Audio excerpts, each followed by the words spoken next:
അപ്പോൾ ഓക്കെ ഇന്ന് ചേച്ചിയുടെ കല്യാണം വരുവാന്നേ. അപ്പം ഞങ്ങൾ ഡ്രസ്സ് എടുക്കാമെന്ന് വിചാരിച്ചു. അങ്ങനെ ഒരു ദിവസം വർക്ക് കഴിഞ്ഞിട്ട് ഷോപ്പിങ്ങിനായിട്ട് പോയി.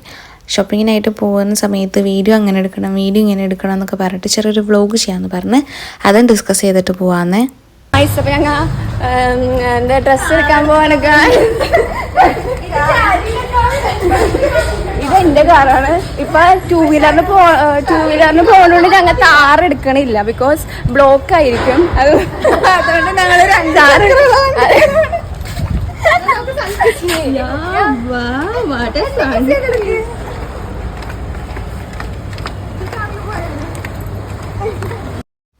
പിന്നെ അവിടെ ചെന്ന് ഓരോരുത്തർക്ക് ടാറ്റ കൊടുത്ത് ഹെൽമെറ്റ് വെച്ച് വണ്ടി എടുത്ത് പിന്നെ ഓരോ ഡിസ്കഷൻസൊക്കെ കഴിഞ്ഞിട്ട് നമ്മൾ അവിടെ നിന്ന് ഇറങ്ങി. പോകുന്ന വഴിക്ക് എവിടെ പോകണം, ഏത് കടയിൽ പോകണം എന്നൊക്കെയുള്ള ഡിസ്കഷൻ ഉണ്ടായിരുന്നു.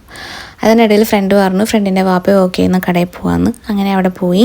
ഐസ്ക്രീമിൻ്റെ ഷോപ്പായിരുന്നു. അവിടെ നിന്ന് ഞങ്ങൾ 3 പേര് 3 ഫ്ലേവേഴ്സ് എടുത്തു. എൻ്റെ ജാക്ക് ഫ്രൂട്ട് ആയതുകൊണ്ട് അവരാരും എടുത്തില്ല കേട്ടോ. പിന്നെ ഞങ്ങളതും കഴിച്ച് കുറച്ചിടം കഴിഞ്ഞപ്പോഴത്തേക്ക് ഞങ്ങൾ ഡ്രസ്സ് എടുക്കാൻ വേണ്ടിയിട്ട് വേറെ ഷോപ്പിലോട്ട് പോയി. അങ്ങനെ നമ്മളുടെ ഡ്രസ്സൊക്കെ നോക്കി. എനിക്കൊരു വേറൊരു ഷെയ്ഡിങ് ഡ്രസ്സ് ഇഷ്ടമായിരുന്നു, പക്ഷേ എൻ്റെ വീഡിയോ എടുക്കാൻ മറന്നുപോയി. പക്ഷെ നമ്മളത് എടുത്തില്ല. വേറെ ഷോപ്പിൽ കൊണ്ട് നോക്കിയിട്ട് വന്നെടുക്കാമെന്ന് വിചാരിച്ചിട്ട് അവിടെ നിന്ന് ഇറങ്ങി. കുഴപ്പമില്ലാത്ത കളക്ഷൻസും കാര്യങ്ങളൊക്കെ ഉണ്ടായിരുന്നു കേട്ടോ.